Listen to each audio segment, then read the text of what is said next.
Do you understand the concept, what he just said right now, about how linguistics could be the idea that, so his example was, it was like Spanglish, how some people consider to be uneducated by speaking Spanglish, yet we do speak Spanglish and we get the messages across accordingly. Like, I don't necessarily consider that to be ignorant. It's more, it's regional language. That makes sense to you, right? You agree to that? So if I'm arguing about alternative dialogue, I'm guessing, I guess in the way of formal and informal. Informal being more along the lines of LOL, yet if you find funny, formally speaking, you have to say, oh, I find that hilarious. Like, let's say in business places, a good amount of the time, we have to digitally communicate with one another through emails or even professional text messaging or whatever. It's always as articulate as possible, yet we kind of lose the context of it regarding its tone. I guess my argument here is the linguistics of informality, because we don't talk the way we type, gets the message across better. Does that make sense to you? Is that more sound? Like my argument for informal dialogue being used a little more even in our digital communication? Yeah, that makes sense.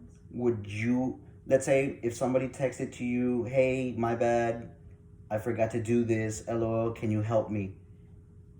Does that come off more as in somebody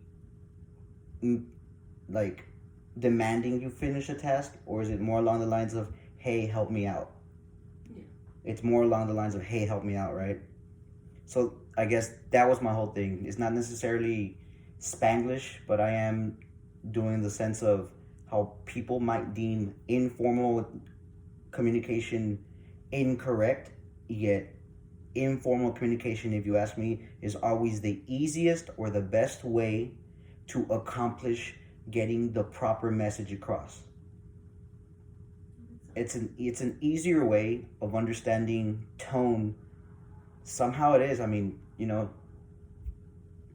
it could be as simple as, oh boy, just any kind of digital language that, now that you think about it, you know what I mean? Mm-hmm. Like if you put a very stern statement along the lines of, got late to work, and it's like, okay, like that doesn't really say much, right?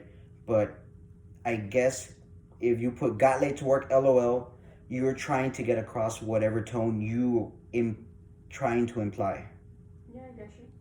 Now, it's up to the other person to take it, right? I mean, if you send got late to work, LOL to your boss, well, obviously, depending on the relationship you have with your boss, but it's a better descriptor.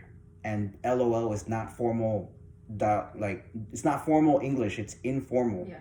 Yet, whether the tone of your message lands is dependent on the receiver, but it seems to me that it is an easier and better way to get tone across. We lose the body of our messages when it might be too formal.